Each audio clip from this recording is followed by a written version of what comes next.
తిరుపతిలో గంజాయి కలకలం రేపుతోంది. కేంద్రీయ సంస్కృతి విశ్వవిద్యాలయంలోని హాస్టల్లోని 19వ తరగతి గదిలోని కొందరు విద్యార్థులు గంజాయి సేవించినట్లు గుర్తించారు అధికారులు. అలాగే ఒడిశా నుంచి వచ్చిన ఓ విద్యార్థి 20 గంజాయి ప్యాకెట్లు తీసుకొచ్చారని తెలిపారు రిజిస్టర్ రమ్యశ్రీ. ఘటనపై యాంటీ డ్రగ్స్ కమిటీతో విచారణ జరుగుతుందని, నిర్ధారణ కాగానే విద్యార్థులను కాలేజీ నుంచి డిస్మిస్ చేస్తామని స్పష్టం చేశారు. ఈ ఘటనపై వర్సిటీ ముందు ఆందోళనకు దిగారు ఏబీవీపీ విద్యార్థులు.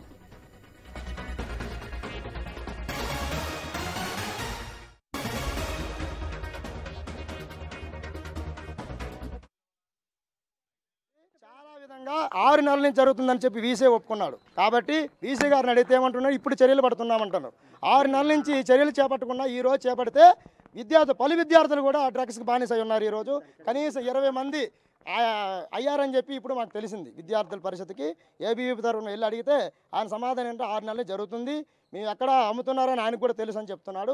ఈ రోజు కూడా పరిష్కారాన్ని చేయకుండా ఆయన ఏం చేస్తున్నాడంటే మేము ఈరోజు చర్యలు చేపడుతున్నామని చెప్తున్నాడు. విద్యార్థుల పరిస్థితికి ఈ విధంగా జరుగుతుంది. విద్యాపీఠంలో అసలు విద్యాపీఠంలో ఎందుకు ఈ విధంగా డ్రగ్స్కి ఏ విధంగా బానిస అవుతున్నారు? సెక్యూరిటీ లోపం వల్ల, హాస్టల్ యొక్క వార్డెన్ లోపం వల్ల, అదేవిధంగా హాస్టల్లో తనిఖీలు లేకపోవడం వల్ల అని చెప్పి విద్యార్థి పరిషత్ ప్రశ్నిస్తే ఈరోజు అంటున్నారు మీరే వెళ్ళి దగ్గరుండి చెక్ చేయండి అని చెప్పి విద్యార్థులను పంపిస్తున్నారు. మా స్టూడెంట్స్ డిఫరెంట్ స్టేట్స్ నుంచి వస్తుంటారు, ఇది మీకు అందరికీ తెలుసు. మాకు నిన్న మధ్యాహ్నానికి ఏదో కొంచెం మా చీఫ్ వార్డెన్ ఇక్కడికి తీసుకొచ్చాడు. దానికి ఒక కమిటీ ఉంది, కమిటీకి మేము రిఫర్ చేసాం. కమిటీ మీటింగ్ అవుతోంది, అది వెంటనే చేస్తే వాళ్ళని తీసేస్తాం. అదే ఏం జరిగింది నేను చెప్పాగా, నిన్న మధ్యాహ్నం మాకు చీఫ్ వార్డెన్ రిపోర్ట్ ఇచ్చారు. దాని వెంటనే అదే ఆ రిపోర్ట్ దానికి యాంటీ డ్రగ్ కమిటీకి. తిరుపతిలో గంజాయి కలకలం రేపుతుంది. దీనికి సంబంధించి మరిన్ని అప్డేట్స్ మా ప్రతినిధి వర్మ అందిస్తారు. వర్మ, తిరుపతిలో గంజాయి కలకలం రేపుతుంది. అలాగే కేంద్రీయ సంస్కృతి విశ్వవిద్యాలయంలో 20 మంది విద్యార్థులు గంజాయి ప్యాకెట్లు దొరికినట్లు తెలుస్తుంది. మరి దానికి సంబంధించి అప్డేట్స్ ఏంటి వర్మ? తిరుపతిలోనే కేంద్ర ప్రభుత్వం ఆధ్వర్యంలో నడుస్తున్న సంస్కృత విశ్వవిద్యాలయంలో గంజాయి అంశం కలకలం రేపింది. పలువురు విద్యార్థులు గంజాయి సేవించినట్లుగా కూడా తమ దృష్టికి వచ్చినట్లుగా రిజిస్టర్ రమ్యశ్రీ కూడా వెల్లడించడం జరిగింది. ఈ అంశం పైన ఈ రోజు యూనివర్సిటీ ముందు ఏబీవీపీ విద్యార్థులు కూడా ఆందోళనకు దిగారు.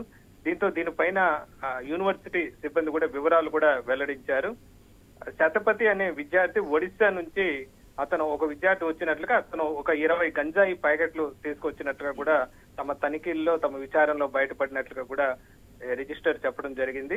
అలాగే యూనివర్సిటీలోని గరుడాచలం హాస్టల్లో ఆంజనేయులు అనే విద్యార్థికి కూడా 7 ప్యాకెట్లు శతపతి ఇచ్చినట్లుగా కూడా తమ దర్యాప్తులో వెల్లడైనట్లుగా కూడా ఆమె చెప్పడం కూడా జరిగింది. అలాగే 109వ గదిలో కూడా విద్యార్థులు గంజాయి సేవించినట్లుగా కూడా తనిఖీల్లో బయటపడినట్లుగా కూడా చెప్పడం జరిగింది. యాంటీ అండ్ డ్రగ్స్ కమిటీ చేత విచారణ కూడా ఈ అంశం పైన చేపట్టాము, సీరియస్ గా కూడా దృష్టి కేంద్రీకరించామని కూడా చెప్పారు. నిర్ధారణ కాగానే ఏదైతే విద్యార్థులు ఉన్నారో వారిని కాలేజీ నుంచి డిస్మిస్ చేస్తామని కూడా ఆయన చెప్పడం జరిగింది. అలాగే గత 6 నెలలుగా డ్రగ్స్ తీసుకుంటున్నారన్నది అయితే వాస్తవం కాదు. గంజాయి విషయం పూర్తిగా ఇది ఒడిశా నుంచి వచ్చిన విద్యార్థి ద్వారా ఇతర విద్యార్థులు ఆ గంజాయికి అలవాటు పడినట్లుగా తమ దర్యాప్తులో వెల్లడైనట్లుగా కూడా చెప్తున్నారు. పూర్తి స్థాయిలో దీనిపైన విచారణ కూడా చేపట్టామని కూడా చెప్తున్నారు. మరోవైపు దీనిపైన ఏబీవీపీ ఏదైతే విద్యార్థి సంఘాల నాయకులు కూడా వాళ్ళు కూడా ఆందోళన చేపట్టడం జరిగింది. యూనివర్సిటీ సిబ్బంది నిర్లక్ష్యంగా ఉన్న కారణంగానే ఈ విధంగా సంస్కృత యూనివర్సిటీలో గంజాయి వ్యవహారం వెలుగు చూసినట్లుగా కూడా వాళ్ళు ఆరోపిస్తున్న పరిస్థితి అయితే ఉంది. మొత్తం మీద ఈ అంశం పైన సీరియస్ గానే దృష్టి కేంద్రీకరించినట్లుగా అయితే యూనివర్సిటీ అధికారులు అయితే చెప్తున్న పరిస్థితి అయితే ఉంది. Right, thank you Varma.